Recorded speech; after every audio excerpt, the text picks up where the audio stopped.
Assalamu alaikum, guys. This is an epic time in international relations. Now, a lot of people are reacting to this clip between Trump and how he goes beast mode on Zelensky. And you have people from an international relations background, people from a legal background, people from a political background, and people from a social background trying to understand what on earth happened here, because this this is historic. This is really interesting. I want to give it a different understanding. I want to look at this from a purely evolutionary Darwinian perspective. Now, before we get into it, the question is, have Darwinists tried to explain international relations from an evolutionary perspective? They have. And you can find their writings quite persuasive if you are inclined towards the Darwinian paradigm, because if Darwinism applies to all of our psychological mechanisms underlying the decisions that we make, and it impacts the cognitive biases that we not impacts, it actually develop the cognitive biases that we have, and we are mismatched for the modern world, and so on and so forth, then why wouldn't evolutionary psychology play a role in politics, just like it plays a role in terms of society, in terms of gender relations, and all these types of things? So Bradley Thayer's excellent book, Darwin and International Relations. So that's a trailblazer in terms of international relations and Darwinism. And of course, Dominic Johnson's book, Strategic Insights. Now, Strategic Insights is a really interesting book. I started reading this book, I think, 5 years ago. So it's been a long time since I read this, but I remember very clearly. I think I'll have a whole bunch of probably highlighted sections in my Kindle, but I remember very clearly he was articulating for our cognitive biases and the way that they've developed, and them actually playing a role in terms of decision making. So it's very clear that these guys are thinking about this. So let's actually think of this interaction between Trump and Zelensky from a purely Darwinian international relations perspective. Now, let's go back and revisit why this matters, because if we ignore, the egalitarian human view of human nature that Rousseau and others articulated, and we go with the Hobbesian,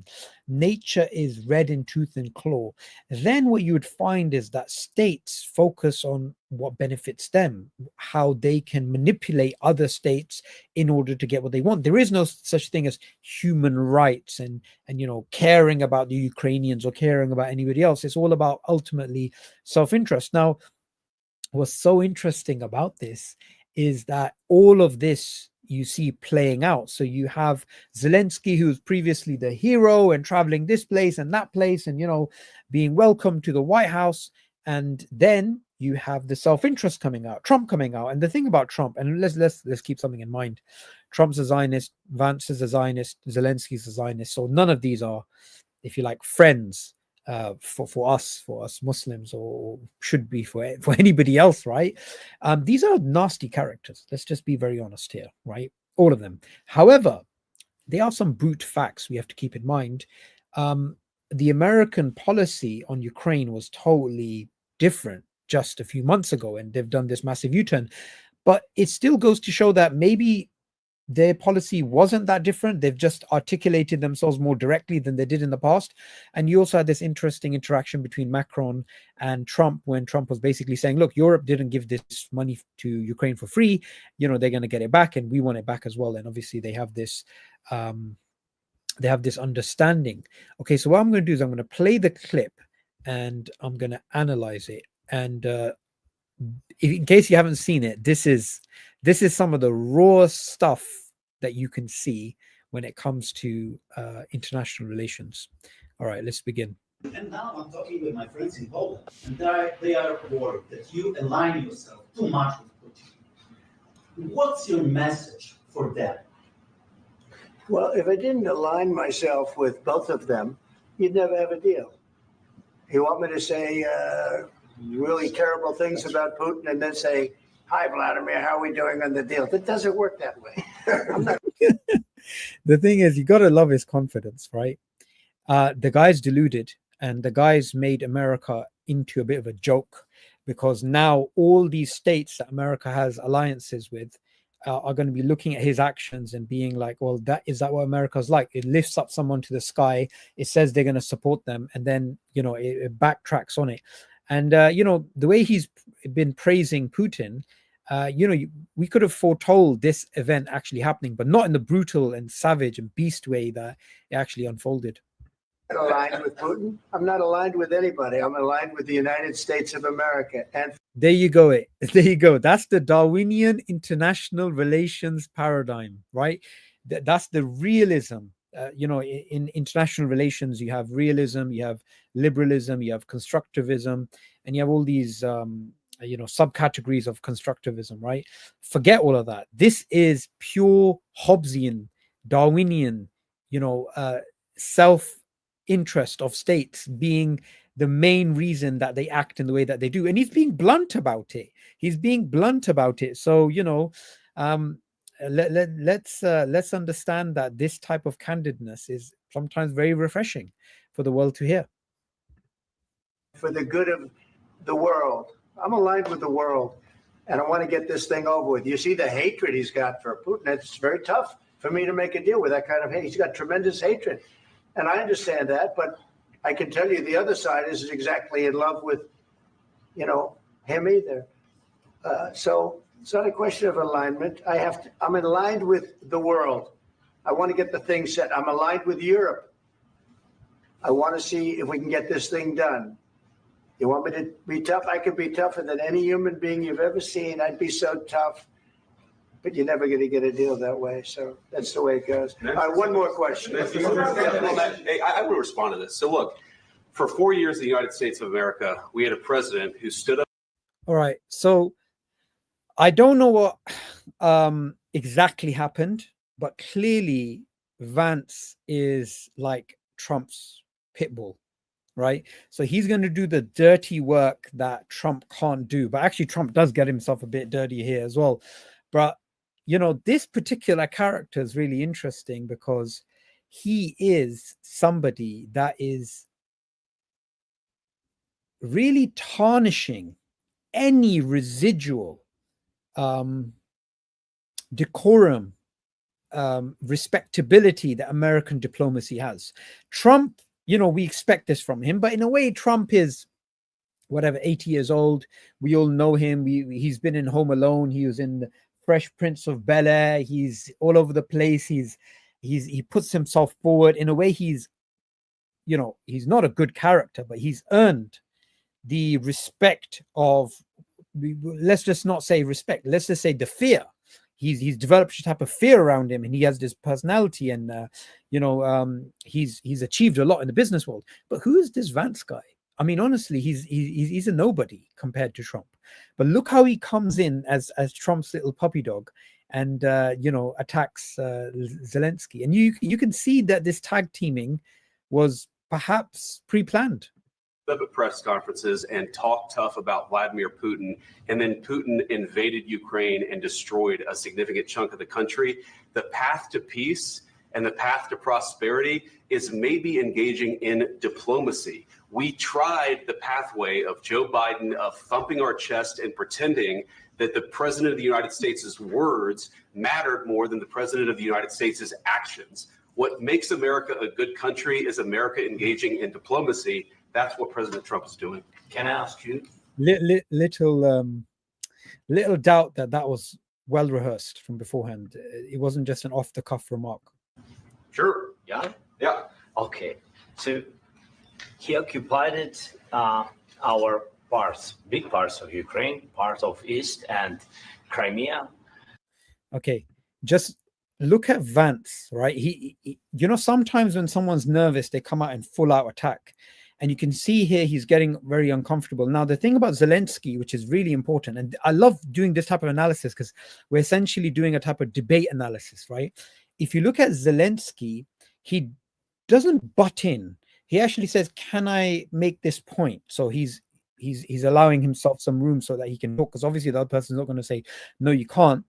And what he's going to do now is he's going to do something quite brave. Now, I don't agree with his politics. I don't agree with, his open Zionism and that type of stuff. But you got to respect the fact that he's taking on two people in the White House in front of reporters. Now, that's assuming. I mean, there's two things here. He's an actor, so he can act. He can do well under pressure. But we can't discount the possibility that this showmanship, this clash, was not actually pre-planned by all of them. It wasn't just Vance and Trump, by all of them, to make it look like, okay, they're all against each other. So perhaps, Putin is going to come to the negotiation table. Maybe that's the case. So we have to keep this in mind. But, one thing that does, like, Allah in the Quran talks about these people, as in the people having a, paraphrasing here, but they have this, it looks like a united front, but their hearts are against each other, and their hatred for each other is intense. Now, someone can post that verse of the Quran, it'd be really helpful.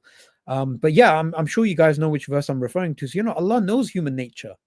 If you don't have Iman bonding you, if you don't have a common purpose bonding you, if it's not the love of Allah, if it's not, true. I mean, this is very, very important.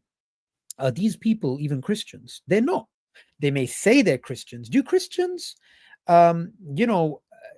if we look at the history of these people and the 90s and what happened in Eastern Europe and the betrayal and the deal they made with Russia, and then they went back on it and all this type of thing, all of this is not Christian behavior. I mean, they use the guise of Christianity when they need to, but at bottom, this is pure Darwinian, pure Hobbesian, pure materialistic, selfish behavior.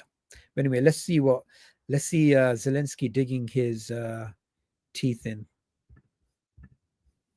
So he occupied it on 2014. So during a lot of years, so I'm not speaking about just Biden, but those time was Obama, then President Obama, then President Trump, then President Biden, now President Trump, and God bless, now President Trump will stop here. Okay, what he did there was brilliant as a debating tactic. What Vance was saying was, well, we don't need to commit ourselves to what Biden was saying and, this or that. But Zelensky's made a brilliant point. This has been going on since 2014. It's not to do with Democrats or Republicans. Obama was involved. Biden was involved. Trump was involved. Now Trump is back and he's praising Trump. We can see Trump is getting very uncomfortable. But during 2014, nobody stopped him. He just occupied and took. He killed people. You know what the contact 2015. 2014. 2014 and 2014. 2014. Yeah. So I was not here. Yeah, but that's exactly right. Yes, but He tried to make a little point and then it was incorrect. So even I think Vance realized, okay, that's not very helpful. During 2014 till 2022, the situation the same. That people are been dying on the contact line. Nobody stopped him. You know that we had conversations with him, a lot of conversations, my bilateral conversation, and we signed with him, me, like a new president. In 2019, I signed with him the deal. I signed with him, Macron and Merkel, we signed ceasefire. Ceasefire. All of them told me that he will never go. We signed with him with gas contract.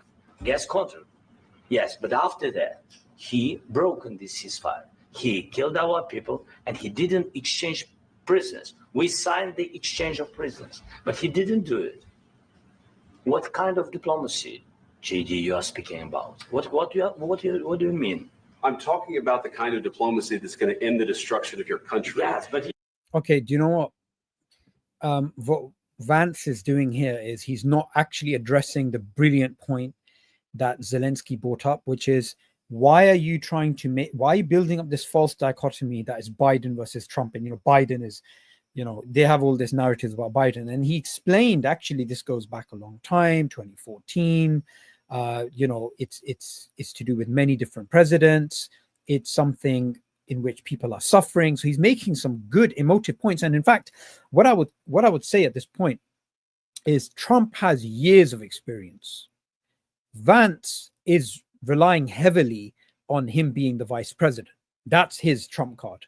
Zelensky's in a weak position, as in he's not, he hasn't got the money. His country's been invaded. He's come as a guest to the White House. He's actually in a weak strategic position, a weak position from a studio perspective, from an aesthetic perspective, yet he has the ability to control the situation far greater than anybody else would have in this particular situation. Now, one of the reasons why people think he got ripped apart and destroyed, well, one of the reasons why he was holding back is because of the position that he was actually in, and he needs American support. Now, if it was all equal, I think Zelensky would have smashed these guys. Like, if Trump was in Zelensky's position or Vance was in Zelensky's position, they wouldn't have been able to keep up to this, keep up the narrative the way that he brought it back, and that's a real big thing. Now, something else I wanted to mention. Remember, I said I'm going to be giving a Darwinian analysis of this, right? Now, from a Darwinian perspective, we have to understand that since we evolved in very different conditions to the conditions that we find ourselves in now, they believe in the mismatch theory. They believe that we are mismatched for the modern world. And now there's other, look, it's not all the same. Some Darwinists would disagree with them. They would have more nuanced points. But from a political science point of view, from an international relations point of view, Dominic Johnson, whose book Strategic Insights I was referring to earlier, he's basically saying that if we take evolutionary theory and behavioral sciences, right, we have these cognitive biases, and these cognitive biases are thought to be detrimental towards our behavior. Now, he believes they've evolved in a way that's actually beneficial for our behavior. Now, the three influential cognitive biases that he goes over are overconfidence, the fundamental attribution error, and in-group, out-group bias, right? And then in his book, he basically examines the advantages and the detrimental effects of these biases through historical studies, such as the American Revolution, the Munich crisis, the Pacific Campaign of World War II. So he acknowledges, these can actually go wrong, like confidence can become into hubris, attribution errors can become into paranoia, you diagnose the wrong enemy, and in-group, out-group bias can lead to genocide, even in racism and all these types of things. Ultimately, he believes these biases are in our favor, even if they have those negative effects. So I'll give an example.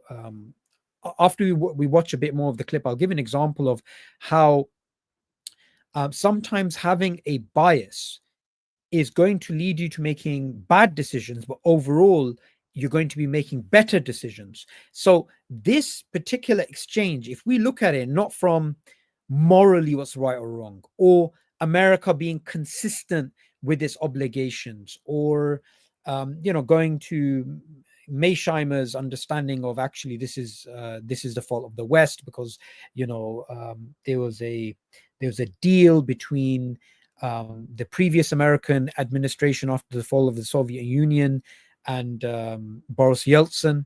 So this is before Putin. They had this understanding that NATO wasn't going to expand into Ukraine, all this type of stuff. Leaving that aside, if we look at it from a purely Darwinian perspective, this makes sense.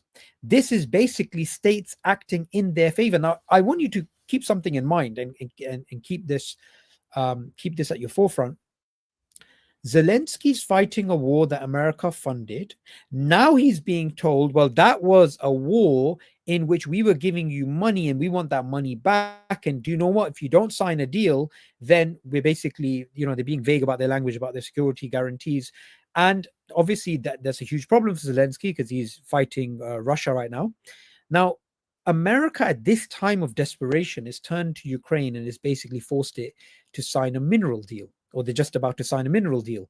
And what would that mean? That would mean that all of the money America spent, they get back. So what does it show you? It shows you all of that stuff about human rights and we're going to help the Ukrainians. It's a just war, blah, blah, blah, blah, blah. The Europeans, who are more cunning than the Americans are less cunning. They have less of a veneer of this type of care for human rights. They're more direct, like, okay, we want our money back. The Europeans also, ultimately, they want money. They don't want to just pay for this war endlessly. So you can see here that all of this behavior is showing us that ultimately these states act in their own favor. They don't care about human rights. They don't care about the international order. They don't care about, what's that? The ICJ, the International Court of Justice. They don't care about any of this stuff. All that ultimately matters is, can we get another state manipulated enough so that we can benefit from them? Can we make an alliance with this particular state because this is a greater enemy than ours? That's it. So in international relations, there are no alliances. It's all about self-interest. It's nothing apart from that. Mr. President, with respect, I think it's disrespectful for you to come into the Oval Office and try to litigate this in front of the American media. Right now, you guys are going around and forcing conscripts to the... Okay, so this is where Vance goes out for a full-out attack. Okay, now, something very important to know. Who started the discussion and who soured the environment? It was actually Vance. So Vance is the one who basically said, well, yeah, Trump is basically in power now, and we don't have to oblige by Biden and what he was basically saying. And then Zelensky corrected him on that. Rather than acknowledge that point, he's saying, well, it's just disrespectful. Now, what he's basically doing is he's using the Trump card, the fact that they're in the White House, the fact that Zelensky needs money, the fact that, Zelensky can't come across as confident in front of all these people because he's the one in need. He's the one walking around with the begging bowl, right? So because of that, Vance knows, okay, I can use this Trump card. Now, people may say, oh yeah, Vance came across really strong. No, Vance had weapons that Zelensky didn't have. But if all things were equal, Zelensky would have wiped the floor with Vance, in my opinion. Front lines because you have manpower problems. You should be thanking the president for trying to bring it into this conflict. Have you ever been to Ukraine? Did you say what problems we have? I have been to... Count once. I've actually... Okay. Zelensky brought up a point which it seems important, but actually he shouldn't have done that. He should have stuck to his original script, which is, no, we had this understanding and we were occupied and this and that. Because what Vance is basically pointing out is, well, there's been forced conscriptions and this and that. Well, the fact is, yes, there has been forced conscriptions. So what Zelensky should have done is moved away from that topic, because that's actually a weak point. That's actually a point in which he's going to ultimately lose, because even if he turns around and he says, well, have you ever been to Ukraine? We don't have to go to Ukraine to know that there's been forced conscriptions. In fact, you've got videos of it, right? I believe there's people like going to, I mean, even in Russia, there's forced conscription. So it's very clear. I mean, in fact, if anything, if Zelensky turned around and said, well, there's forced conscriptions on both sides, but going back to the original point, I mean, that would have been better. I think him opening up in this way is wrong. Secondly, he wasn't being disrespectful. He was actually being quite respectful. And if we look at his skills in terms of public speaking and his skills in terms of, speaking with emotive language, which is what he was doing earlier, he could have made the situation far worse for Vance and Trump, but he didn't. He decided not to. But that was a slip up by him. And I think Vance is going to take advantage of that. Watched and seen the stories, and I know what happens is you bring them on a propaganda tour, Mr. President. Do you disagree that you've had problems? Do you know what? That has to be the poorest point you can possibly make. And if Zelensky if his hands weren't tied to the fact that he needs money and he has to respect these guys because he's basically in their house, he could have turned around and said, which state doesn't have problems? Which state doesn't have some form of, repercussions from their policies? I mean, how ridiculous is this? I mean, Zelensky has to be tapered in the way that he responds. He has to mellow down, right?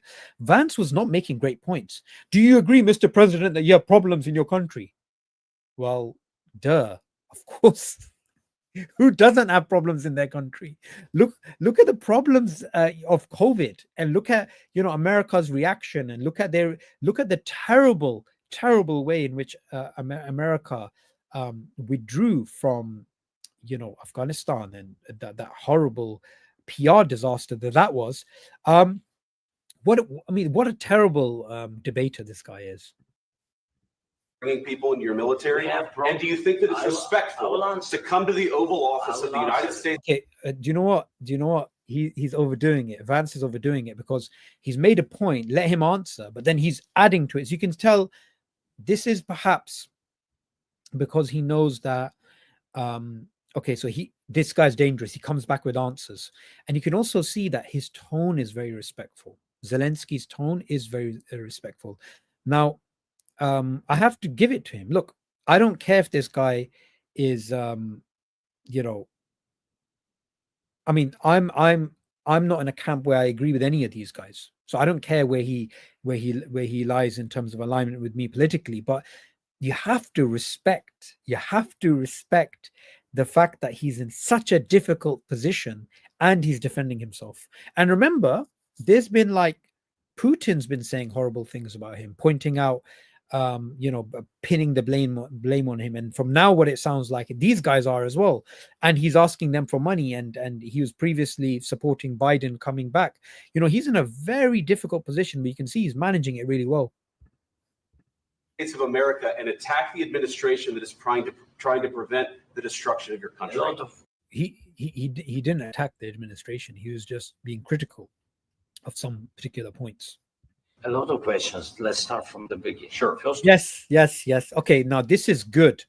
This is so good. When someone comes with a Gish Gallop, when someone comes with a bunch of points like bam, bam, bam, bam, bam, the best thing to do is say, well, you've made a series of points. Let's go back to the point, the main point, and then you smash it. Now, why is this important?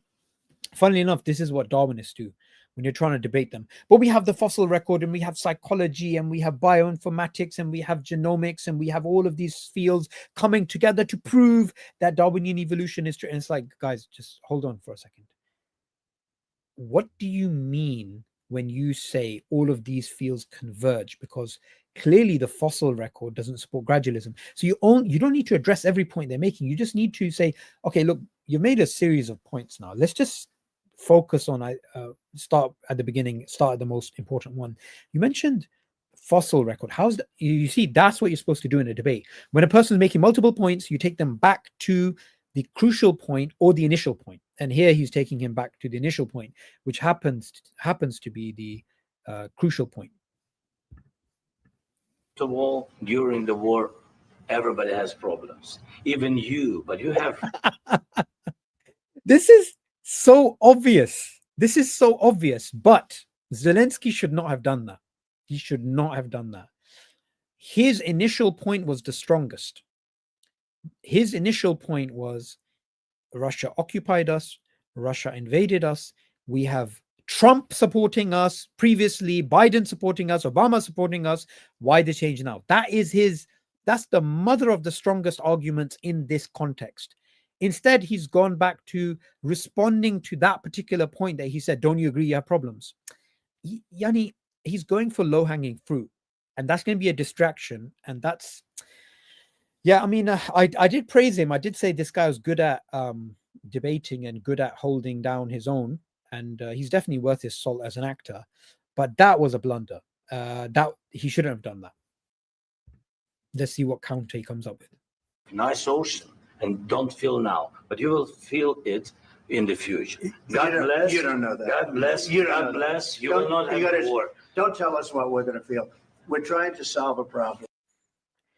Yeah, you see, again, his initial point was far stronger. Now he's come to the point of, well, you're going to feel it and this and that. But let's go back to, the evolutionary Darwinian understanding of what's going on. Putin and Trump are not allied to anyone except themselves. Now, what Trump is clearly doing here is he's trying to win favor with Putin. Now, Zelensky is making the point, yeah, you're not helping us, but you're really going to feel it in the future. And Trump's made a brilliant point. Well, how do you know that? Because it's not that Putin is perpetually going to be at war with America, perpetually going to be, interfering in American affairs, and it's going to be a threat. Not really. I mean, if they can come to a understanding, we get the minerals and you get your pipelines working throughout Europe, and you get to keep Odessa, and you get to keep the Donbass region and this and that. Like, Trump's made a good point. How do you know that? Like, how do you know? So this is one of the things you don't do in the debate. He's making a good point. He lost. He got detract from that point, and then he made another point where you guys are going to feel it. So what he's basically trying to do is trying to say, that old thing of, when they came for this person, I didn't do anything. When they came for this person, I didn't do anything, and then they came for me, right? Or it's like I think the way it goes, something like there's three bears and one lion, and the lion goes up to one of the bear and says, I'm not going to attack you, I'm just going to attack this one. And that, like, divide and conquer. So Zelensky's maybe making the point that, fine, we're going to go down, but if you're not going to help us, eventually they're going to come for you. But he's misunderstood. He's assuming, some form of humanitarian liberal paradigm. That's gone. The gloves are off. This is Hobbesian Darwinian realism. This is states acting in their self-interest and not giving a damn about the occupation of another state, of human rights, or anything like that. They couldn't care less. They actually couldn't care less. In fact, one of the things that also is important from a Darwinian analysis of international relations is how it's not always about doing things which are in the best favor of the country itself. It could simply be the individual. So Trump, what does Trump want? He wants to be a celebrity. He wants to be famous. He wants to be influential. Why would Trump, as a very successful businessman, let's look at his track record. He turns up in The French Prince of Bel-Air. He turns up in Home Alone. He turns up on late night shows. He turns up in WWE. He starts, shaving off the hair of Vince McMahon. What does he want? What's his self-interest? He wants to be remembered. He wants to be influential. Putin, likewise. They may have more in common, and it may simply be that they are not doing things in the favor of their own nations. They're doing things in favor of what keeps them relevant, what keeps them influential. And at the end of the day, a lot of states that may be beating their chests and pretending, we are singing this war song and we're going to go to war, behind closed doors, they're really brotherly. So we're brotherly for Darwinian reasons, because they both have self-interest that can be fulfilled not by going to war. Don't tell us what we're going to feel. I'm not telling you. Because you're in no position to dictate that. That's Remember exactly this. what You're in no position to dictate what we're going to feel. We're going to feel very good. Feel influenced. We're going to feel very good and very strong. Okay, Zelensky screwed up there. Trump's made a point. Now shut your mouth and move on. Move on to something else. He's made a point. Don't tell us how we feel. Okay, look, in a debate, you are going to make points which are solid and points which are weak. Who doesn't go into a debate, but you're going to take a few jabs, you're going to take a few punches, you're going to maybe get in a headlock, and then you have to get out. There is no debate. Yeah, there is no debate such that one, unless it's like an adult debating a child or something, right? The opponent is going to make points, then you have to move, you have to maneuver, you have to do a counter attack, you have to parry, you have to duck, you have to dive, you have to go for the legs, whatever it is, right? You've lost that point. Move on. Don't say you will feel the influence. No, Trump's made a good point. Just bring it back to a strong argument. Say, we are feeling the influence. We are feeling the influence, right?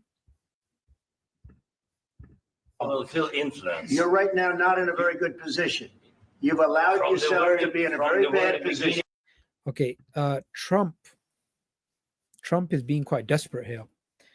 He's using his authority. Let's stick to the arguments. He's just reminding him, little boy, you're in the White House, you've come here with a begging bowl. He's not, like I said, if they all had the same deck of cards, Zelensky would have wiped the floor with these guys. He can't. He has to. These guys can go full savage mode. They can go full beast mode. They can go full Darwinian Hobbesian mode. No problem. No problem at all.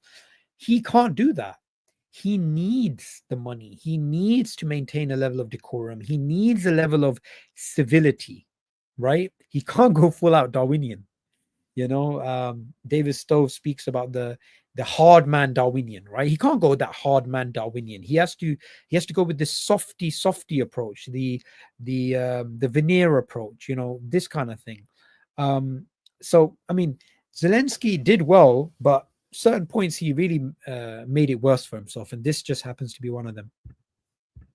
And he happens to be right about From the very beginning of the war. You're not in a good position. You don't have the cards right now. With us, you start having Not playing cards. Right now, you don't. I'm very You're playing serious, cards. Mr. President. You're I'm playing very cards. serious. You're gambling I'm the with the president lives of anymore. millions of people. You think Okay, do you know what? Hats off to Trump there. Hats off to Trump there. Old man strength. Old man strength. Look at him getting in there and changing the topic. You're gambling with the lives of millions of people. That's a very emotive point. Now, Zelensky, I don't know, he maybe got hot under the collar and he didn't see a very clear opening.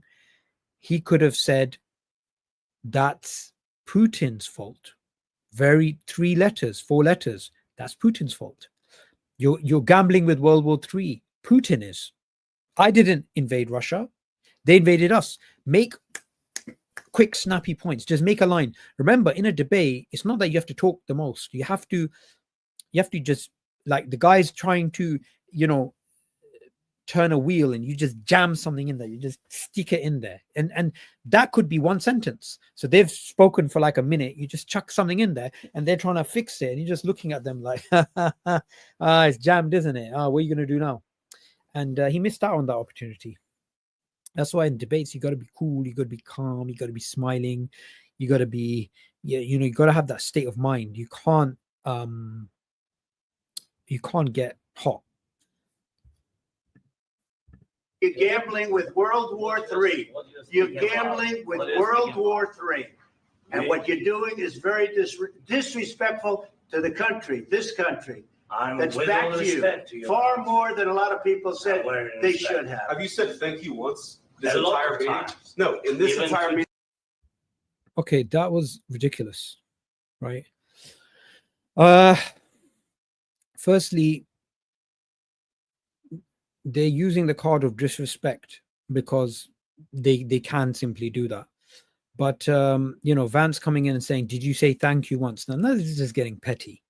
Obviously he has. Obviously they know it too, but they're just trying to use those points.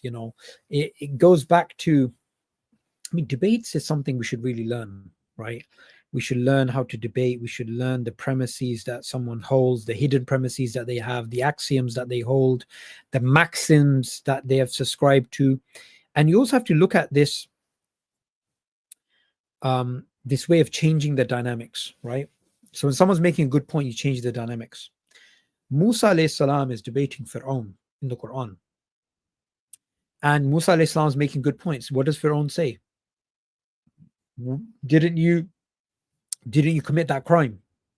What's that crime got to do with the fact that Musa alayhi salam is giving him evidence of Allah, giving him evidence why he should believe in Allah, giving him evidence why they should let the children of Israel go, so on and so forth.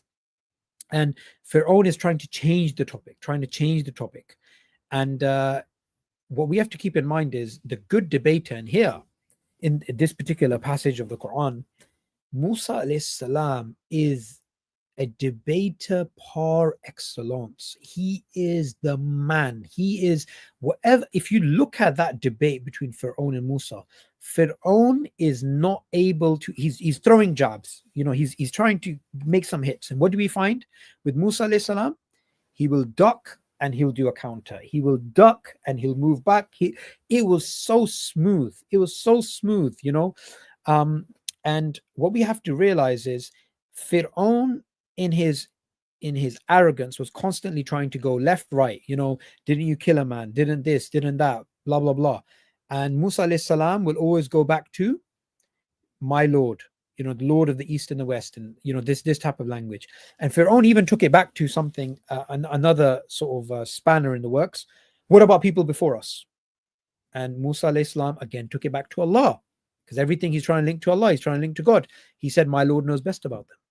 So that's what you got to do in a debate. In your debate, you have to have a script and stick to it. Now, it may be tempting, but the guy said this, I need to respond. No, you don't.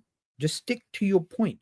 Because at the end of the day, those points at best are tertiary, supplementary, and they don't change the overall thing. So, for example, you didn't say thank you, right?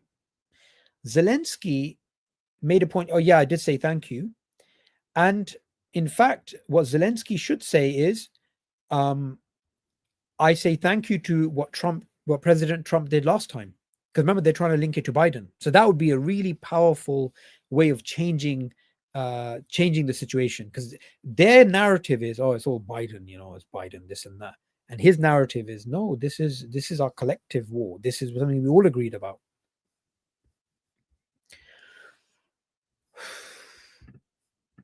You said thank you. You went to Pennsylvania and campaigned for the opposition in October. There we go. How ridiculous is that? He's already made that point. But that's just a point of desperation. It also goes to show that Vance can't think on his feet. He is coming up with points that he's pre-planned, right? If you look at what he's saying now and you look at what he was saying previously, it's a script he has to stick to. And it could be good for an inexperienced person, for a younger debater. In a way, he is kind of young. He's like 40 or something. That's baby age for these politicians, right? I think even Zelensky's older than that. So another thing I kind of noticed, Vance doesn't maintain eye contact. He's turning. That's all right. You can do that. You can do that. I've done that in my debates as well. You turn towards the audience, you say, look what he's doing, yeah? But at the same time, you've got to be able to look at your opponent and interact. I feel the way that he's talking, Zelensky is more like, I'll face you and I'll face you. I'll face you. And I feel Trump is also kind of like that. But I think Vance's confidence is not as strong. Offer some words of appreciation for the United States of America and the president who's trying to save your country.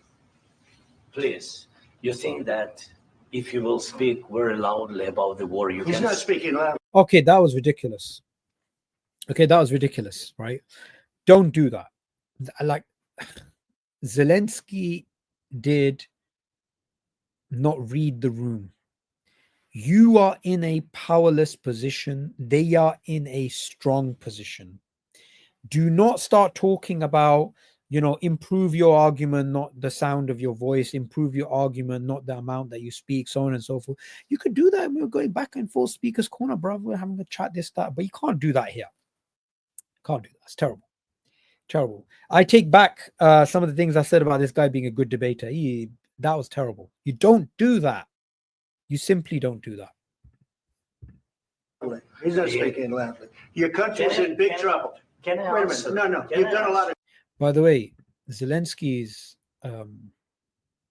like, this is an ambush. Vance just had his, his speech ready for him. Pennsylvania, you did this and that. Now, before he can respond, he's being attacked by Trump. Now, normally a person would be able to say, well, let me answer that guy, but he can't, because he's stuck. He needs the money, he needs the deal, he needs American security guarantees. Talking. Your country is in big trouble. I know. You're not winning. You're not winning this. You have a damn good chance of coming out okay because of us. Mr. President, we are staying in our country, staying strong from the very beginning of the war. We've been alone, and we are thankful. I said thanks. You haven't been in this alone. cabinet. You haven't been alone. We gave you through this stupid president. We've been alone. You don't say that. That actually, because they're trying to say you're not grateful. And when you say we're alone, right, that's a really terrible thing to say.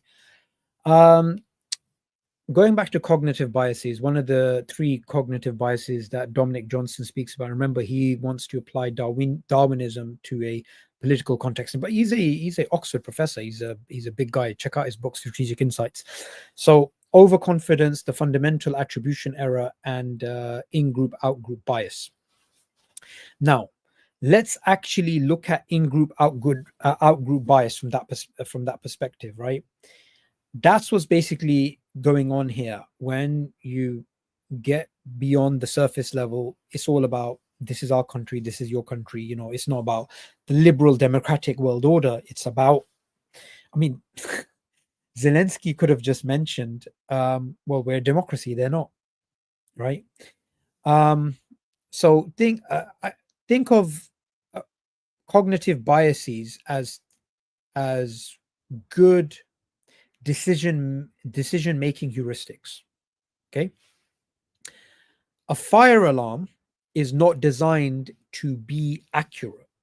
A fire alarm is not designed to be accurate. A fire alarm is designed to be inaccurate. Okay.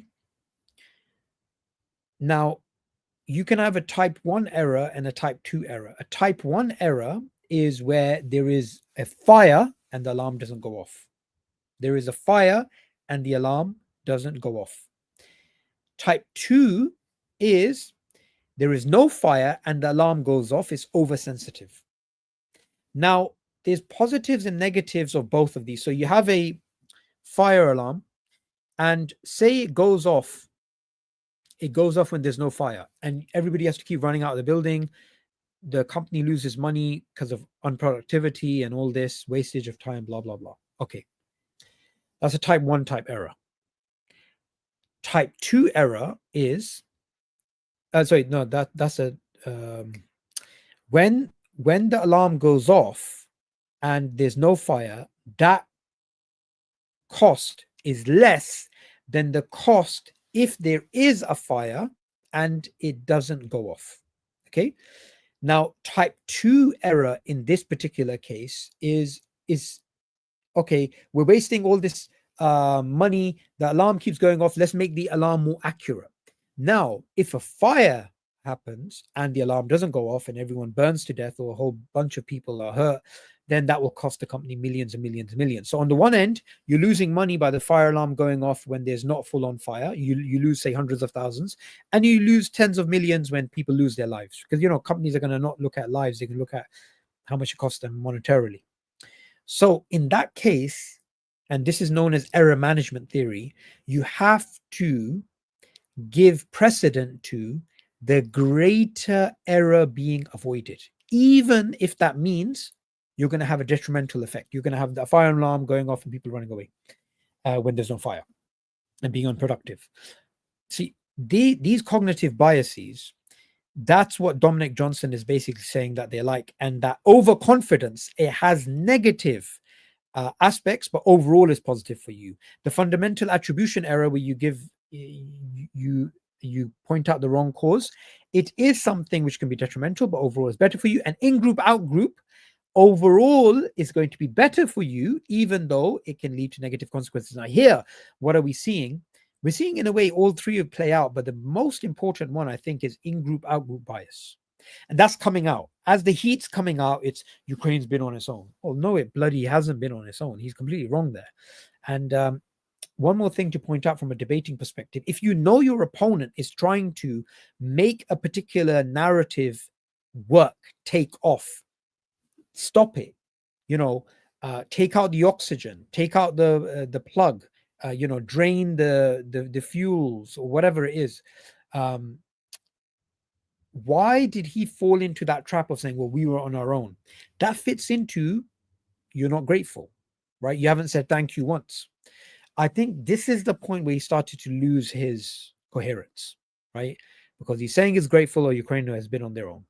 And we've said thank you many times. Okay, now these guys, they didn't really take advantage of that mistake to the full extent that they could have, but it's still something evident that he screwed up here, and they do point it out. That $350 billion You we voted gave for you your military equipment, You and you voted men for are your brave, president. but they had to use our military. What about West? If you didn't have You our invited military me. equipment, Okay, do you know what? Zelensky at this point should shut his mouth. Trump is on a little rampage. What do you do when your opponent's on a rampage? You sit back. Yeah, you might look bad in front of the audience for a minute or two. No problem. No problem. Let him complete his point and say something to jam that momentum they've built up. So when they are trying to increase the tempo and it's not in your interest to increase the tempo, don't interrupt. Don't interrupt at that point. Okay.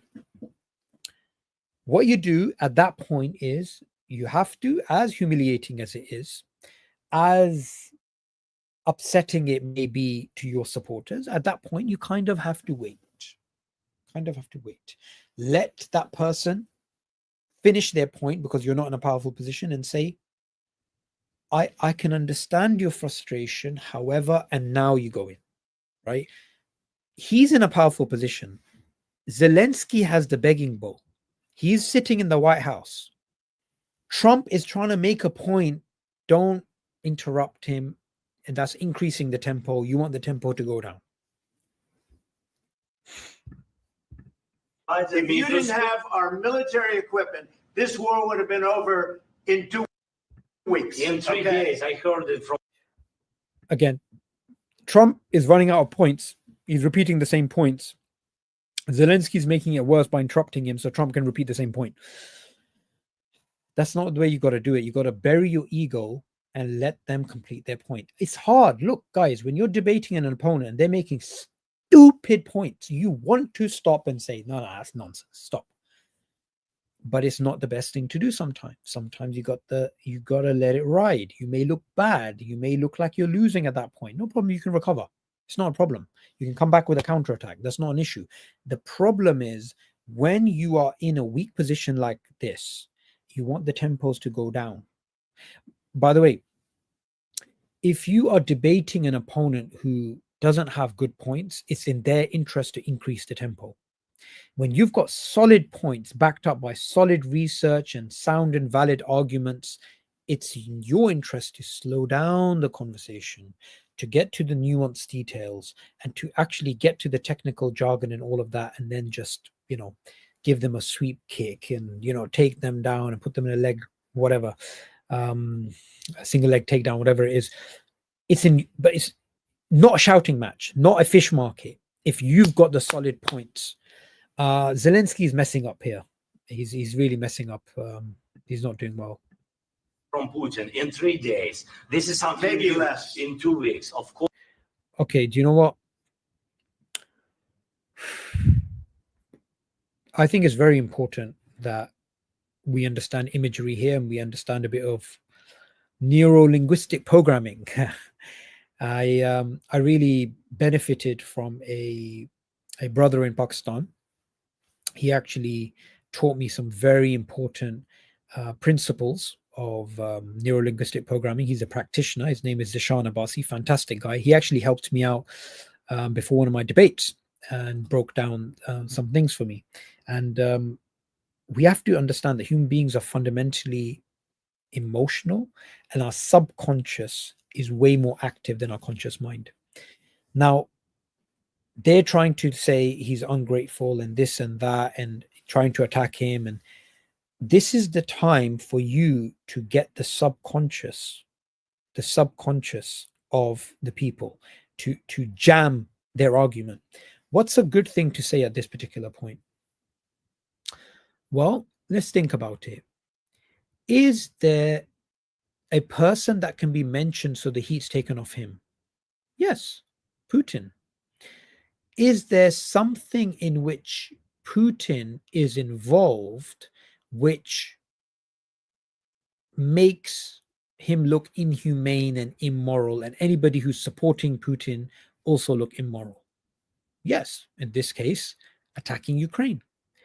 So what you could simply say is, well, we have a situation where Ukraine is where Putin is bombing our schools and killing our children, and just slow down. Like if Zelensky stopped there and he said, sorry, I got heated, it's the children that Putin's been bombing, right? Like you can see even the way I'm talking, like somebody, like, this is what you do. You win the debate by looking at the imagery, the emotions, the subconscious, reading the air. It's a very fluid environment. I just thought this is exactly why someone like Dave Farina, that coward Karina, would never want to have a face-to-face debate, right?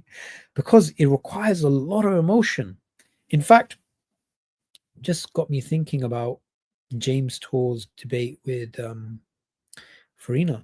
There were points in the debate where you could have muted the conversation and looked at the body language of Karina, and he looked visibly uncomfortable, especially at the points where he's being asked to draw something on the board or complete something, and he just wants to stick to his script. And there was almost this type of emotional attachment he gave that script of his, right?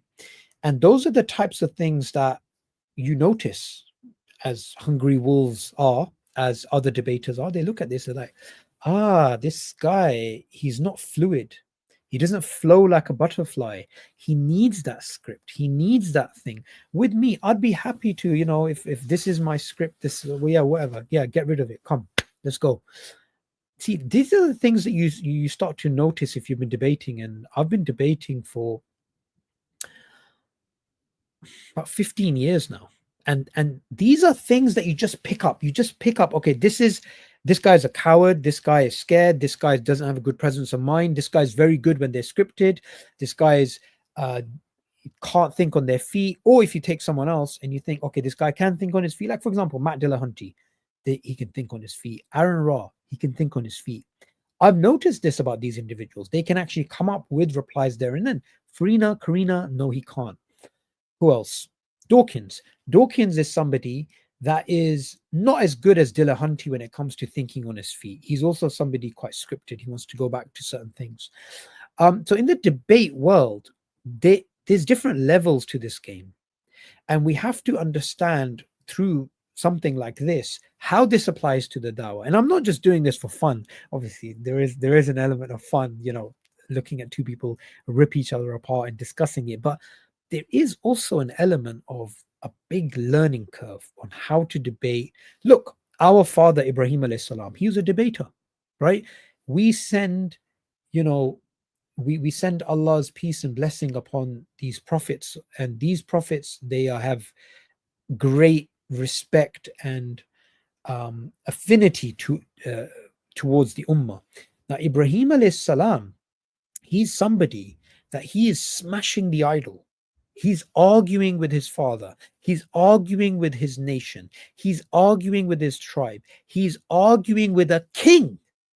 Imagine that. He's arguing with a king. And Allah describes that debate that he had. And he says, well, I give life and death. And he brings a man and he kills a man, lets the man go. And then Ibrahim alayhi salam says, well, Allah brings the sun out from the east and it sets in the west, or the other way around. I've forgotten which order. Bring it from the other way. Like, he just dumbfounds him. He just gives him an argument he can't reply to, right? And this is what's so powerful about these debates, that you get to learn a lot. And sadly, this is something we have to keep in mind. You could have a poor argument, but a great orator, and they will win. And you can have a fantastic argument, solid evidence, solid sound and valid critique of the other points, and you're able to articulate a narrative and all of that, but you just don't have the charisma, you just don't have the confidence, you just don't have the energy or the passion or the grit to keep up in that debate, because debates are really messy. Debates are really, grab each other and this and that. And you could lose. So, these soft skills are very important. course, yes. It's going to be a very hard thing to do business like this. I tell you. Just say thank you. I said a lot of except times. that they're thank you except to You didn't America. need to raise your voice, Zelensky, there. And Lance, Lance he's a one-trick pony. I'm really disappointed in this guy. He's the vice president of America, and he can't think on his feet. He can't come up with something else. He can't say we are trying to, like, one of the points that he made earlier that was quite strong, we're trying to avoid World War III, right? Or Trump said that. Vance didn't say it. He could have grabbed it and said, look, we don't want a great war. We don't want nuclear conflict. We don't emotive language, images. You're being disrespectful. You didn't say thank you. This guy is such a muppet, honestly. I want people to debate well. And when you see a poor debater, you're like, come on, man. What's the point of being a public speaker if you don't know how to debate? Like a public speaker who doesn't know how to debate is like going to a buffet and is vegetarian. Honestly, it's like, what do we have here? We have some carrots and some peas and some onions and this and that. It's like, well, bro, where's the tea steak? Where is this? Like, public speaking, if it's a buffet, the meat is debating, fighting, intellectual altercations. That's what it is. How can you end up being the bloody vice president? Yeah. And you're already starting to get gray hair, I can see. And you have a golden opportunity in front of the world to speak your mind. People are like, that's the man. Instead, it seems like he's got a water gun, yeah, and he's hiding behind Trump, and he's like, tsh, tsh.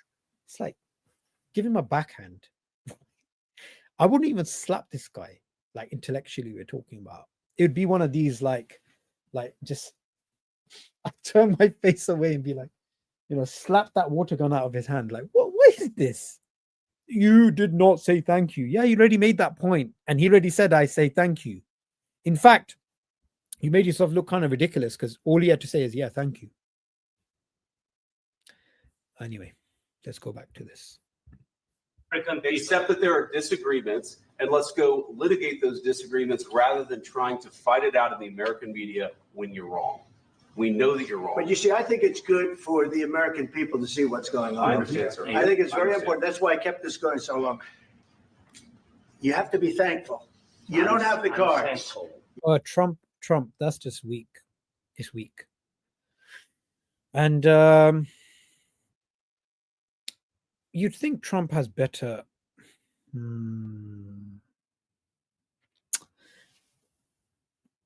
Well, he is getting old, I guess. But a Trump maybe 20 years ago. How old is Trump? 80 something. A Trump maybe 20 years ago, maybe he would have done a better job. You're buried there. Your people are dying. You're running low on soldiers. Listen, you're running low on soldiers. It would be a damn good thing. And then you tell us, I don't want a ceasefire. I don't want a ceasefire. I want to go and I want this. Look, if you could get a ceasefire right now, I tell you, you take it so the bullets stop flying and your men stop getting killed. Of course, we want to stop the war. But you're saying you don't want a ceasefire. But I said to you, I want a ceasefire because you get a ceasefire faster than an agreement. Ask our people about ceasefire, what they think. That's a brilliant point. Yeah, doesn't matter for you. That wasn't with me. That was with a guy named Biden, who was not a smart person. That was with Biden, bro. Excuse me. Get Biden. That was with Obama, who gave you sheets, and I gave you javelins. Yes. I gave you the javelins to take out all those tanks. Obama gave you sheets. In fact, the statement is Obama gave sheets and Trump gave javelins. That's ridiculous. You got to be more thankful. Because let me tell you, you don't have the cards. With us, you have the cards. But without us, you don't have any cards. Okay, good. Zelensky's being quiet. That's good for him. It's going to be a tough deal to make because the attitudes have to change. What if Russia breaks ceasefire? What if Russia breaks peace talks? What do we do then? I understand that it's a heated. So I love this question, right? But even more, I love Trump's quick response. If this question was answered to that plonker over there, yeah, Vance, if he wouldn't have been able to do what Trump does, just watch what he does. I love this point. What are you saying? She's asking, what if Russia breaks the ceasefire? What if anything? What if a bomb drops on your head right now? Okay? What if they broke it? I don't know. They broke it with Biden because Biden, they didn't respect him. Do you know what? That's ridiculous. That is actually ridiculous. Right? What if a bomb drops on your head right now? Look, this guy, he is responsible for a lot of crimes, right? He's an evil person. He's an immoral person. He had an affair. In his personal life, he's a disgusting human being. In his political life, he is immoral. He's unethical. There's no denying it. But you have to give respect to his ability to give a answer which shows he has presence of mind, right? He has presence of mind. In fact, you could say his presence of mind is maybe greater than Zelensky, definitely greater than that Muppet Lance, but that was a brilliant response. What if a bomb drops on your head? Like, what kind of, like that, who comes up with that and who has the confidence to say that, right? So Trump is he's just crazy. They didn't respect Obama. They respect me. Do you know what? If they respected you, then why didn't the war stop last time? But that would be a good argument. But can Zelensky even make that point? Not sure. Let me tell you, Putin went through a hell of a lot with me. He went through a phony witch hunt where they used him and Russia. You ever hear of that deal? That was a phony Hunter Biden, Joe Biden scam. Hillary Clinton, Shifty Adam Schiff. It was a Democrat scam. And he had to go through that. And he did go through it. We didn't. What the good thing Zelensky is doing now is keeping his mouth shut. Like, he's in survival mode. Remember, in some debates, it's not about, you've gotten to a certain point. It's not about winning necessarily at this point for Zelensky. It's about surviving this. So it's good he's keeping his mouth shut. Ended up in a war. And he went through it. He was accused of all that stuff. He had nothing to do with it. It came out of Hunter Biden's bathroom. It came out of Hunter Biden's bedroom. It was disgusting. And then they said, oh, the laptop from hell was made by Russia. The 51 agents. The whole thing was a scam. And he had to put up with that. He was being accused of all that stuff. Yeah, the thing is, Zelensky can come up with a few points right now, which is these with respect, President Trump, these points are not going to bring back the dead children back from life. I mean, these are greater issues than the laptop issue, but he can't do that because he's walking around with a begging bowl. That's the problem. All I can say is this. He might have broken deals with Obama and Bush, and he might have broken them with Biden. He did, maybe he didn't. I don't know what happened, but he didn't break them with me. He wants to make a deal. I don't know if you can make a deal. The problem is I've empowered you to be a tough guy. And I don't think you'd be a tough guy without the United States. And your people are very brave. But you're either going to make a deal or we're out. And if we're out, you'll fight it out. I don't think it's going to be pretty, but you'll fight it out. But you don't have the cards. But once we sign that deal, you're in a much better position. I would love to see this debate. When Zelensky, if Zelensky goes up against Lance, he'll destroy him. But I would love to see a debate between Zelensky and Trump when things are equal. When it's not him walking around with a begging bowl. When, say, they're in Kyiv and Trump has come over and Ukraine's a free country and Zelensky is being asked to sign a minerals deal, which America needs, and say America's economy is falling apart, Russia and Ukraine get along. How would Zelensky act in that capacity, in that particular scenario? I think it'd be different. I still think Trump would win. I have this feeling. He's a survivor. There's a time that he's in a debate with Joe Biden and Joe Biden's like making some points, and Trump just goes, well, I don't know what he was saying, and I don't think he knows what he was saying. There's also another time where Biden goes, this guy cheated on his wife, and this and that. He cheated on his wife with some adult woman, porn star or something, and he just goes, he just waves it off. He's got amazing ability to be shameless, and it helps him in this context. Position, but you're not acting at all thankful. And that's not a nice thing. I'll be honest, that's not a nice thing. All right, I think we've seen enough. What do you think? Huh? This is going to be great television, I will say that.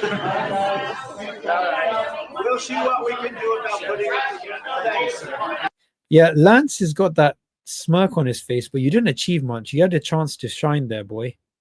And yeah, you weren't really doing that well.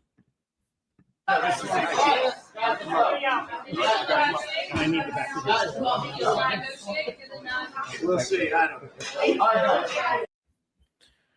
don't. Right, yo. So, guys, what do you think of that? What do you guys think of that?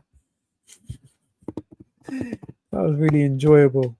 But it's Ramadan, brothers and sisters. Shouldn't we be doing good stuff right now rather than just doing debate analysis, which I guess, we all need a break. It's fine. People are asking, when's the book coming out? Brothers and sisters, this is going to be some good news very soon. Good news very soon indeed. This Ramadan, my book should be out, inshallah. Alrighty. You guys know what I'm talking about. The Quranly app. We got Ramadan challenge. This Ramadan challenge is going to be phenomenal, and many people are going to benefit, inshallah. Go and download the Quranly app, use it, and make sure that you join this race. Look, you may be very far from the Quran, very far. Give yourself a small target. Read 3 verses with understanding, with tadabbur a day. Say you struggle to even read the Quran. You don't know how to read the Quran. Read it in English. Read it on the Quranly app in English. Read 1 verse. Think about it. Build yourself. If you improve yourself by 1% every day, here's a question to you guys. I'm looking at the comment section. If you improve yourself by 1% every day, you're 1% better today than you were yesterday and the day before. Over a year, how much better are you as a person? Are you twice as better, 3 times as better? How much better are you? 37.7%. 37.7%. Yeah, someone wrote 365. I don't think that's right. I think it's more than that. It's definitely not 365. Remember, it's 1% and it's compounded.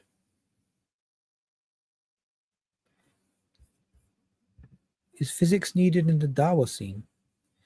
I don't know what that means. Maybe Lath MMA, you can explain that point a bit further. All righty.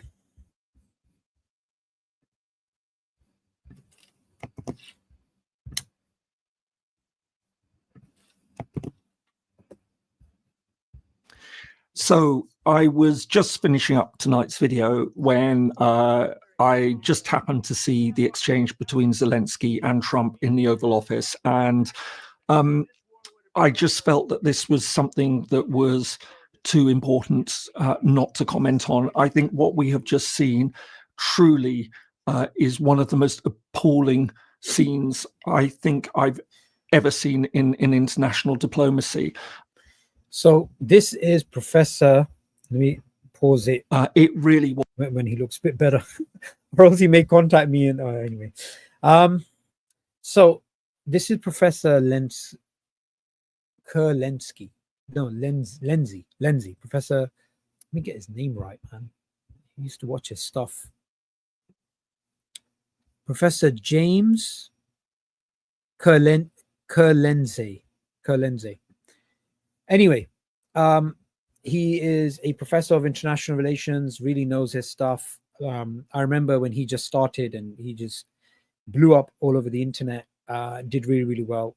Very cool-headed, calm analysis of international relations.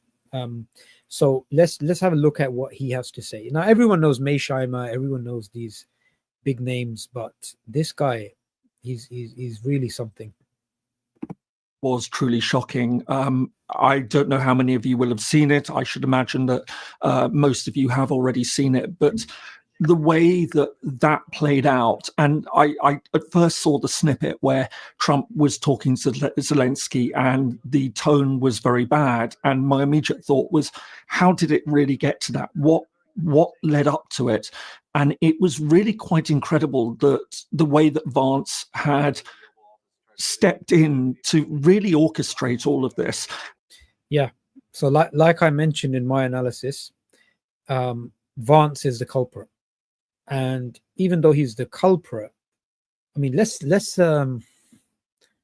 if he's the fire starter, no problem. This is international relations. It's a Hobbesian all against all. You versus the postman, you versus the secretary, you versus each other. Okay, no problem. But do a good job. He started the fire, but his punches weren't really holding much weight.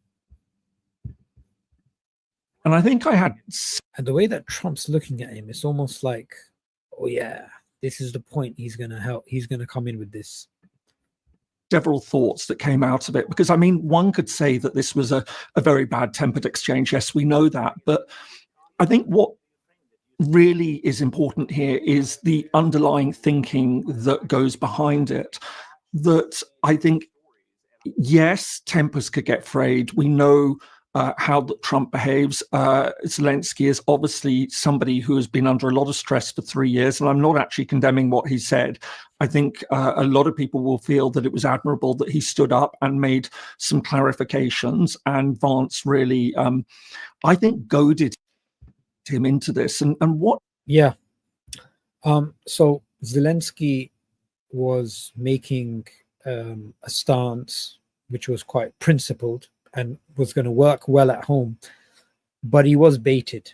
Vance did bait him, and he didn't need to fall into it. And I think one of the points of inflection in this heated exchange, which actually got Trump a bit riled up, is when he said, you know, you're raising your voice or something like this, he said to Vance.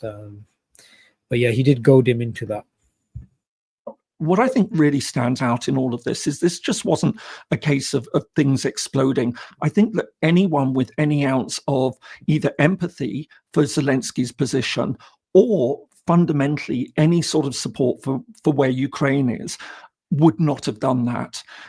I think this was the absolute clearest possible sign.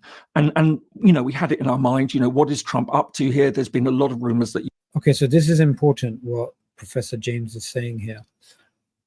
It gives away the fact that ignore all the smoke. What's the residual structure we have left? What's the architecture we see? The architecture that we see is a fundamental rearrangement of American foreign policy, which does not put Ukraine in front and center, which puts America's relationship with Putin, with Russia, with perhaps other actors involved in this, including Europeans. It's almost like Ukraine is just one orphan child left in a corner.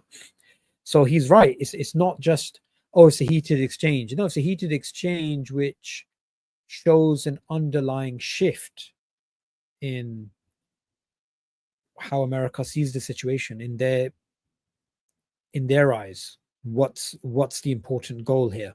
The important goal is to perhaps in that exchange make Putin laugh and make him think, oh, these guys are right. You know, look how they're roasting Zelensky. Zelensky was in the Senate, and he's here and he's there and he's, you know, a superstar, and look at the dressing down. Maybe this was agreed upon by all three of them from beforehand. We don't know. You know, he's pro-Putin, he's pro-Russian, but, you know, a lot of people were saying, well, no, you know, maybe that wasn't what was going on. That Okay, going again to the evolutionary, Darwinian, Hobbesian, materialistic, naturalistic understanding of international relations, he's not really allied to Putin. He's allied only to himself, or at best, the American state. We have to keep remembering. That there are no alliances in international relations. It's only self-interest. He was trying to get a good deal for America. This is absolutely, you would not have done that if you had any sort of sympathy, an ounce of sympathy for the position that Ukraine finds itself in. That is just not the sort of thing that you would have said. And it was very, very clear that Vance had absolutely no thought at all of how he would respond if it had happened to the United States. Yep. Like I said, Vance was just sitting there like a muppet. He couldn't think on his feet. And he had a pre-planned script he was sticking to. The sort of pressure that Zelensky is under. And so I think that, this really is in many ways, I mean, we keep talking about turning points in international relations and what we're seeing at the moment and all the things that we've seen been playing out over this past month. But I think that for many viewers, this will be the low point for where we are now. And I have to say, and I mean, I think, we can be very sometimes prone to hyperbole in when we sort of talk about what's going on in the news. But I have to say that, like many others, I actually felt sick watching that. I mean, okay, I think that's not the way I would put it. That's not the way I would put it. I would say it was refreshing.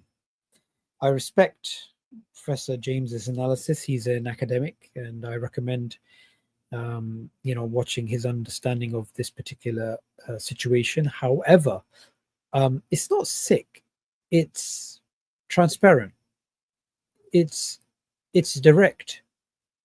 You're not playing games. It's like, look what happened in Hong Kong, right? The British are saying all these things and this and that, and the Chinese government is cracking down on the protesters. British did nothing. It's better to be direct and say, you guys are on your own, rather than pump them up. The United States was pumping up the Shia in Iraq after the first Gulf War and telling them, look, do this, do that. And, then they got attacked by the Iraqi government and America abandoned them. So America, it's better that they just direct, and they're like, hey, we don't really care about you. Look at the way that they treat their friends. Look at the way that they treat the Philippines and South China Sea, all the red lines being crossed. Syria, red line, chemical weapons happen, no one cares from the American administration, and so on and so forth. So, yeah, that's the way I would put it. Okay, there's something else I wanted to play. Hey everybody, Dr. G here. I'm a clinical and forensic psychologist as well as a body language expert, and today we're going to be analyzing the behavior and body language of President Trump, Vice President J.D. Vance, and President of Ukraine Zelensky. Before we get started, a couple of quick things. One, I wanted to make sure this is not a psychological evaluation of any kind. These are just my opinions. In addition to that, I do want to remind you to like and subscribe. Oops, sorry guys. Let me just bring that screen back up.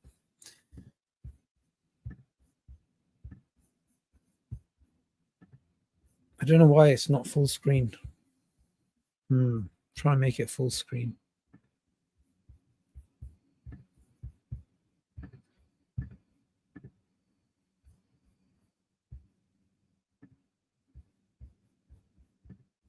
And Zelensky in the White House. Let's just jump right in. Problems. You should be thanking the president for trying to bring it into this conflict. Have you ever been to Ukraine? Did you say what problems we have? I have been to. There's a lot of body language already going on, so I'm going to point all of this out, then we're going to keep going. If you first look at President Trump and Vice President Vance, they're both leaning forward. This is Okay, so let me just explain where we are in this live stream if you've just joined me. First, I gave my Darwinian international relations perspective. Then we looked at it from a polemical perspective, a debating perspective. Then we looked at something that Professor James Lindsay, again, I keep messing his name up, what he says, and he's an international relations scholar. Now we're just looking at it from purely psychological perspective in terms of debate, body language, and so on and so forth. We should be doing this. I think this should be regularly done in terms of all debates. To get better at debating, you need to understand all these nuances and technicalities and these subtleties. It's what we do when we want to be persuasive. This is what we do when we want to connect with somebody. Doesn't always mean that you're connecting positively, but it means you're connecting. Now, if you look at Zelensky, he's leaning back, his arms are crossed. Obviously, this is a defensive posture. I think anybody can recognize that. He's also leaned back a little bit more. He is. By the way, regardless of what people say, it's not always a bad stance to fold your arms. It could actually help you in terms of, sometimes it can give you confidence. Sometimes it works in your favor. We shouldn't be categorical about body language, what works, what doesn't work. Also, sometimes you have to lure your opponent in by looking like, you know, you're being very passive, and then you wait for them to make a stupid point, and then you do a counterattack.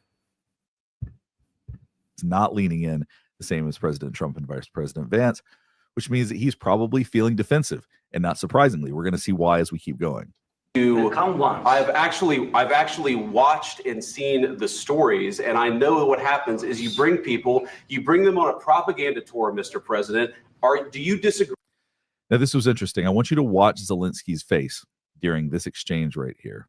I've actually watched and seen the stories, and I know what happens. So when Vice President Vance says, I've watched and seen the stories, you can see Zelensky raising his eyebrows, then shaking his head. We raise our eyebrows to bring attention to our face, and then he shakes his head. He wants you to see that he disapproves of what's being said. Okay. However, I think Zelensky shouldn't have entertained that, because it's happening. So there's no point in a debate. If you've screwed up, you've made a mistake, you've said something you shouldn't have said, don't dig your heels in. Just be like water under a bridge. Just be, you know, you have a stance where you don't react, or you're just like, fair point. Doesn't matter. It doesn't matter overall to a narrative. But what some people do is they fight each point. They said something and they'll fight each point. And they'll deny reality. Like he's denying reality right now. He's talking about, you know, he doesn't say it, but he raises his eyebrows, nods his head, says, have you ever been to Ukraine? The fact is, what Vance is raising against him is true. People have been forced to fight. You bring them on a propaganda tour, Mr. President. Do you disagree? When Vice President Vance said propaganda tour, that got his attention. So if you'll notice how quickly his eyes moved, Vice President Vance, that's because there would have been a surge of adrenaline. That all of a sudden there was an immediate draw of his attention. So when he said that, yeah, and Vance is clearly trying to gaslight him. And in a debate, you really have to be like a robot. Don't get gaslit. Just imagine that, you know, the person saying something, and it could be insulting. It could be that they've made a joke and the audience is laughing. It could be that there's a blunder you've made and they've pointed it out. You know, you got to be stoic. You got to relax. Don't be like Zelensky. Don't be like, you know, oh my God, what? Propaganda? Oh, don't be like that. Remember, you are there to win the debate. The topic of the debate in this case is what should be the correct response of the United States to Putin's aggression. Not you're taking people on propaganda tours. This is all irrelevant stuff. This is essentially the red herring fallacy. You're just distracting the audience from the real issue. You get a very visceral reaction from Zelensky. You can also see his eyebrows right here. Let's go back and see what he does with that. Is you bring them on a propaganda tour, Mr. President. Do you disagree? So when he said propaganda tour, you see the eyebrows come together. That's anger. That really made him angry. That you've had problems? And what happens when you show that anger? Your opponent thinks, ah, I got you. The best response would have been, like, maybe you do something they don't expect. They expect you to be angry and you're like, yeah. Or you're just like confused. Confused is okay. Don't show anger. And that shows your audience. It shows the audience that, oh, this person, you know, maybe he's got a point. That's why this guy's getting angry. Problems, like bringing people into your military? Do you think that it's respectful to come to the Oval Office of the United States of America? This is so.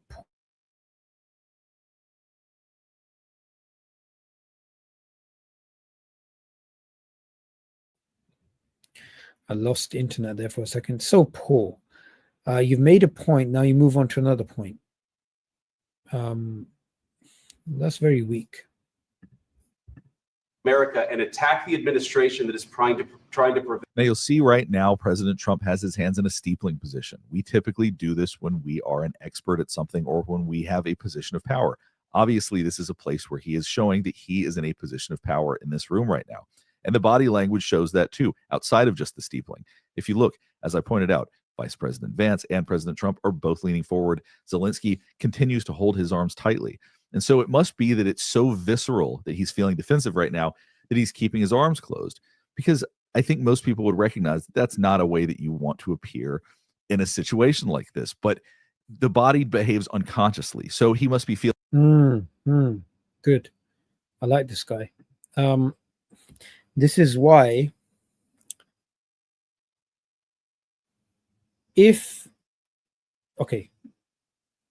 rather than faking it, so you're uncomfortable, but you do something to make yourself comfortable. Rather than doing that, you should genuinely be comfortable. And you should genuinely live internally the life that you're living externally. What people try and do is, I'm nervous, but I'll pretend I'm not nervous. No, just don't be nervous. Someone said, fake it till you make it. Yeah, I mean, that's okay.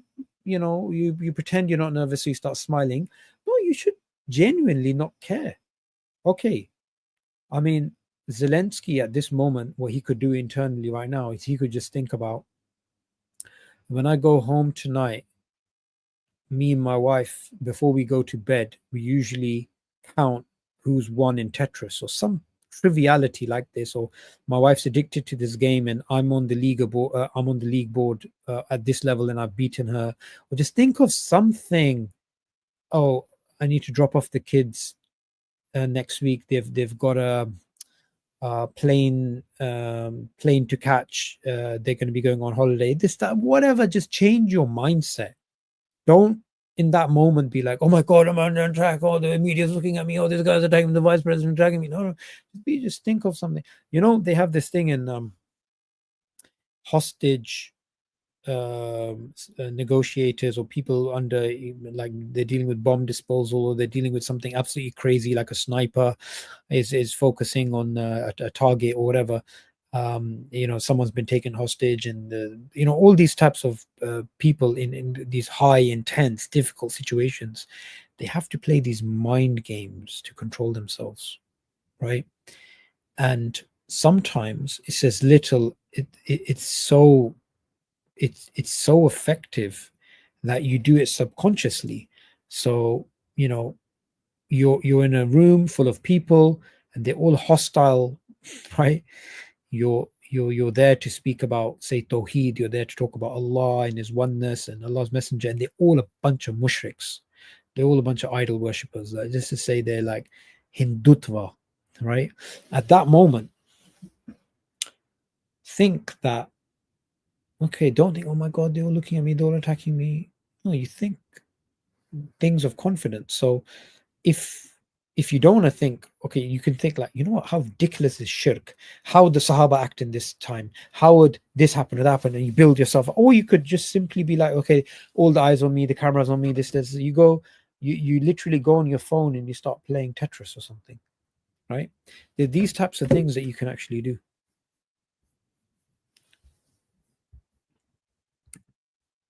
feeling so defensive right now that he can't help but keep his arms crossed. The destruction of your country. A lot of questions. Let's start from the beginning. Sure. First of all, during the war, everybody has problems. Even you, but you have nice ocean and don't feel now, but you will feel it in the future. So I've talked about the eyebrows raising before, right? Right now he's saying you have a nice ocean, but you're going to feel it in the future. As he's trying to get everybody to pay attention to what he's saying, he wants you to focus on his face because the point he's making, he believes, is very important. Nice ocean and don't feel now, but you will feel it in the future. God bless. You don't know that. God bless. You don't God know that. bless. You Don't- will not you have gotta- a war. Don't tell us what we're. And you'll also notice that once President Trump starts to speak, you're seeing Zelensky shake his head no again. This must show that what he's feeling, that he wants to disagree. This is a very combative situation. Yeah. God bless. And this particular guy, what's his name? Dr. G. His name's actually Dr. G. He's only looking at it from a psychological perspective, but we also have to look at it from a logical perspective. The logic of the argument right now being employed by Zelensky is poor. So it's not just that, okay, look at how Trump comes back and this and that and his body language and Zelensky and his not. It's like, don't make those bad arguments. Then you'll end up in those particular situations. All right, guys, we've gone an hour and a half into this and we've gone in deep, and it was enjoyable. It was actually enjoyable. Yeah. So maybe I'll read out some comments now from some of you lovely guys who've been on this for quite a while.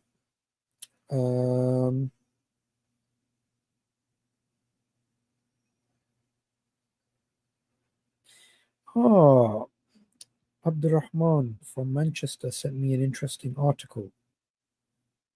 What's this? Very interesting. That is sick. All right, let's do this. Let's do it. Let's do it. Let's do it. Let's do it. I'm going to share an article that you sent me. Okay.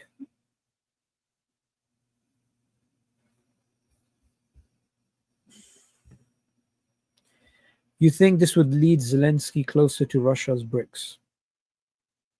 I don't know. I don't know too much about BRICS, to be honest. Yeah, I mean, Brazil, for example, or India, where do they stand? I don't think they have a particularly strong. Well, there's one thing they say publicly, but one thing that you actually do. I think people are looking at what's better for them economically before they look at anything else. Okay, so Jazakallah khair, Abdurrahman, for sending me the article. It's not bad. I'm going to share that article. I think it's pre-planned. Yeah, I think you may be right. I think you may be right. Maybe pre-planned. Maybe the whole thing's pre-planned. That's a possibility.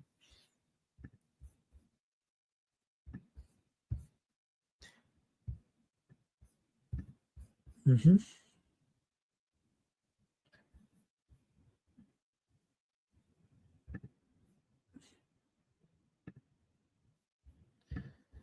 Okay. This is an article I was just sent while I'm live by my good friend Abdurrahman, who is the guy who I got those Nazi evolution books to refute Aaron Ra when he claimed the Nazis were against it. Social Darwinism is what truly guides Trump. By the way, guys, I haven't read this. I was just sent this now, and I'm just going to read it.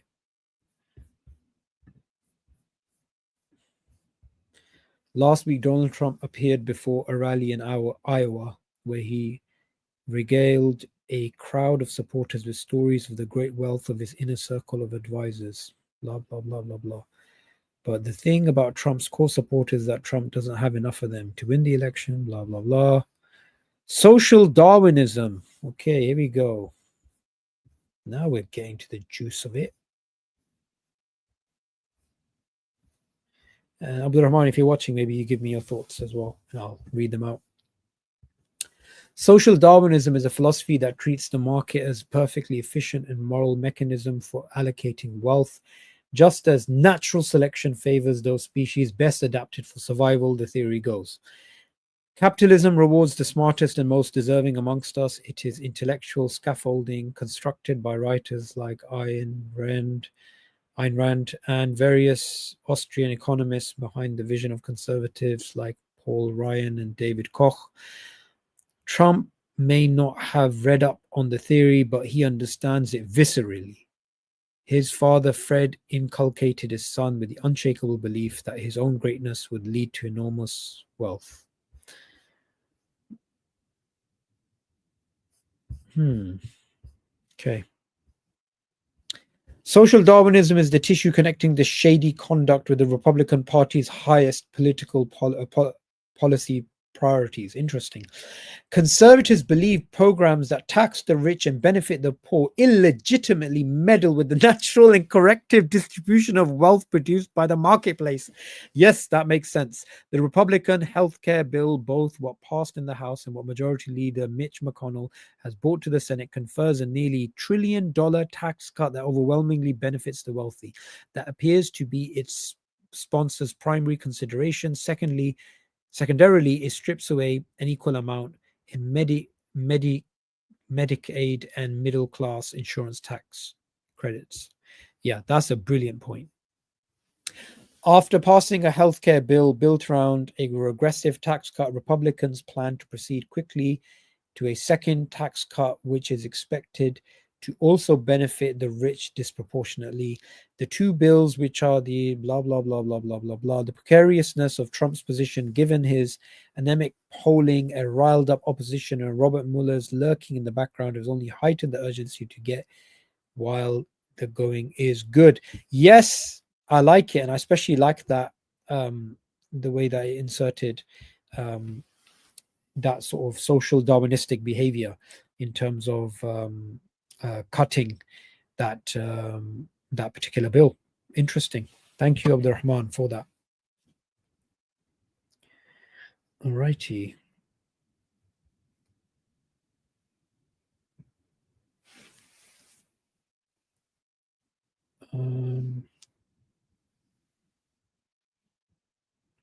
How's your Ramadan going, guys? How is your Ramadan going?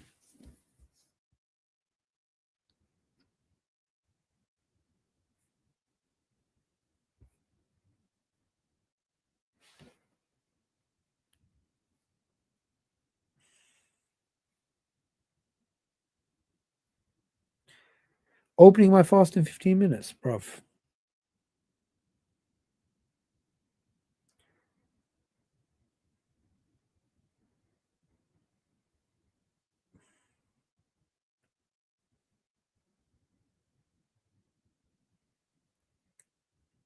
Carry on writing comments. I'm looking at them.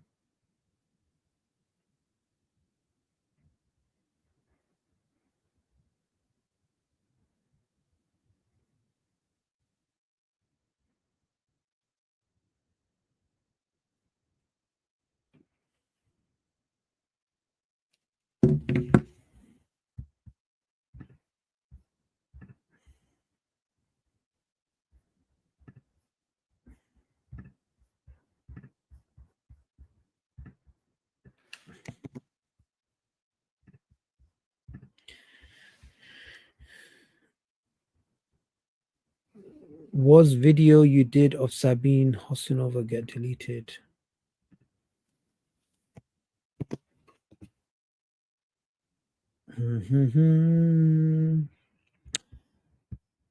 So in Ramadan,